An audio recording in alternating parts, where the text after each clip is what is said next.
So, after giving this example of a amazing person, this uh, this bus conductor, this common man who was actually going around being very nice and well mannered wherever he went, spreading joy and this sunny sort of character that he had. He gives this example, and then let's continue what he says. His final comments upon this whole subject of manners in society. So I have missed him from my bus route of late, but I hope that only means that he has carried his sunshine to another road. I cannot be too widely diffused in a rather drab world, and it cannot be too widely diffused in a rather drab world. And I make no apologies for writing a panegyric. Okay, so we are talking about panegyric is like excessive praise of a person on an unknown bus conductor. If Wordsworth could gather lessons of wisdom from the poor leech gatherer on the lonely moor, I see no reason why lesser people should not take lessons in conduct from one who shows how a very modest calling may be dignified by a good temper and kindly feeling. So mostly when you talk about manners and good behavior and morals or something like that, related subjects, you only use like examples of great authors or presidents or prime ministers or like someone who has accomplished a lot and set them as a good example there, right? But in this essay, Gardiner actually goes the other way, and he is justifying that and saying that if Wordsworth can do it, even I can do that. Which Wordsworth can talk about a leech gatherer and glean some lessons from there. Even I can actually talk about a common conductor and how. So this is basically about everyday people, how it is important for them to have good manners. So that is why he uses an example out of that context. Instead of setting a high sort of standard, he says that look at how it's helping this common conductor, this person, and how it is actually brightening up everybody's day because of his good behavior. So this could be a reality, is what he's pointing to. It is a matter of general agreement that the war has had a chilling effect upon those little everyday civilities of behavior that sweeten the general air. We must get those civilities back. If we are to make life kindly and tolerable for each other, we cannot get them back by invoking the law. The policeman is a necessary symbol, and the law is necessary institution. Is a necessary institution for a society that is still somewhat lower than the angels. So he says that after the war there is a general sort of environment which is quite negative, because war has an effect upon a society like that, because every family, every household has like a tragic story attached to it.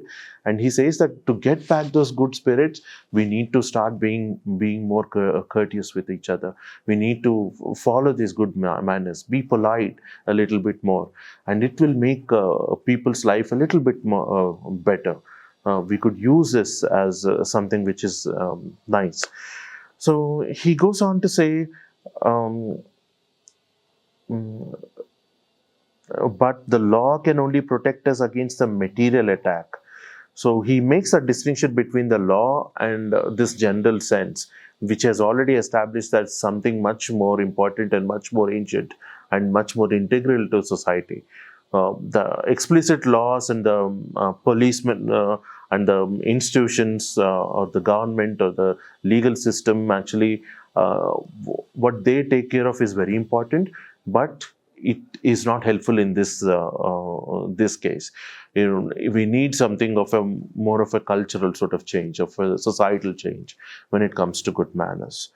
So material attack. Nor will the lift man's way of meeting moral affront by physical violence help us to restore the civilities. Though we are, sympathetic towards a lift man, that is not the right way to deal with those things. He was he was affronted, and he was offended because of the behavior of this person. But his reaction was not the right way to react, is what he's saying. And look at the interesting sort of solution he gives to this.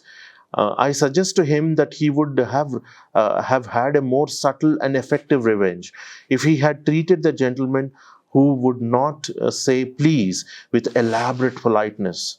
So his solution here is, you have to reply to such kind of crass behavior, okay, impolite behavior, with elaborate politeness. So he explains with an example what that elaborate politeness is here.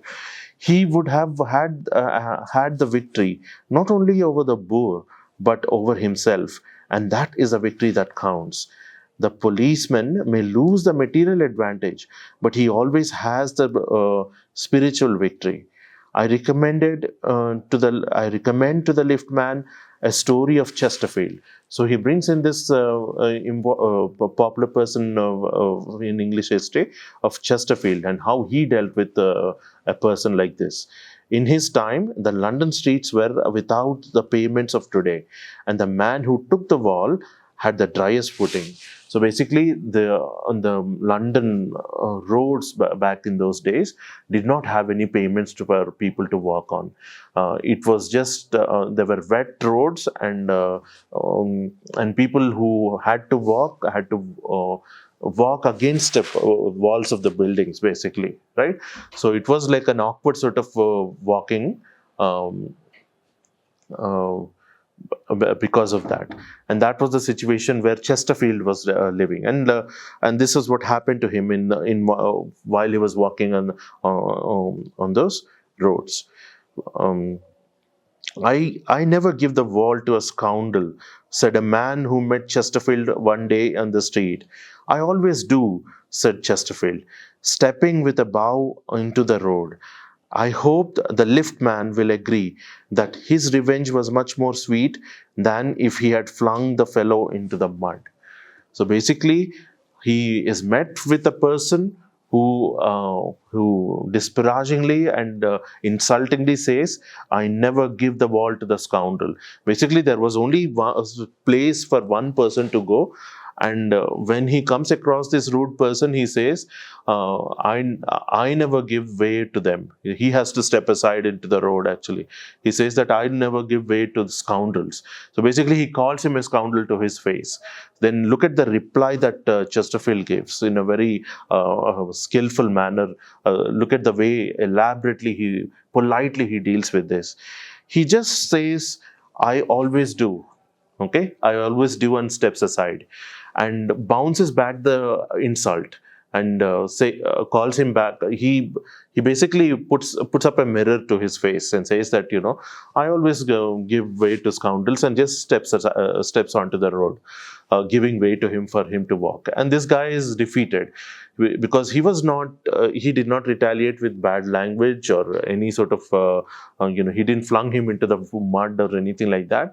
He didn't go for violence, but instead he just reflected that back in a very polite manner, in a very classy manner. So our author is saying that instead of reacting in an angry manner, or instead of cussing them out or anything like that, you could actually do this. You could elaborately, using your wit, politely put them in their place, basically, and and send the strong message that you cannot be, you won't take any sort of insult like this. And this is the important message I think we need in our country, and in general society, all of us, to actually be better in classrooms and everyday situations, outside with all sorts of classes of people, in dealing with all sorts of kinds of people in our everyday life. Thank you.